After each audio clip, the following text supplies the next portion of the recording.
Solid waste મેનેજમેન્ટના જે નિયમો છે એ પ્રમાણે રિડ્યુસ, રીયુઝ અને રિસાયકલ પ્રમાણે આ છાણનો એક રિસોર્સ તરીકે ઉપયોગ કરવા માટે આ એક બાયોગેસ પ્લાન્ટ એ છેલ્લા 1.5 વર્ષથી આ કેમ્પસમાં કાર્યરત કરવામાં આવેલ છે. આ બાયોગેસની ખાસિયત એ છે કે આમાં 32 લાખ જેટલું આ બાયોગેસ પ્લાન્ટની કેપિટલ કોસ્ટ છે અને દૈનિક ધોરણે એમાં 1 ટન કિલો એટલે કે 1000 કિલો જેટલું છાણ આમાં ઇનપુટ તરીકે નાખવામાં આવે છે.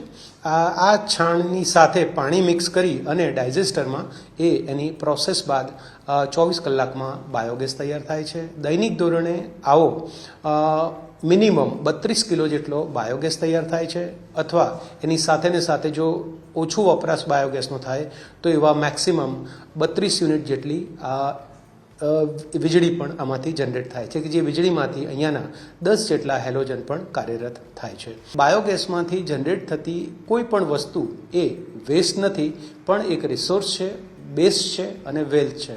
એટલે કે વેસ્ટમાંથી બેસ્ટ, વેસ્ટમાંથી વેલ્થ એ બનાવવાના જે કોન્સેપ્ટને ધ્યાનમાં રાખી અને આ બાયોગેસ એ ખૂબ સક્સેસફુલી આ પ્લાન્ટ અત્યારે અમલમાં છે.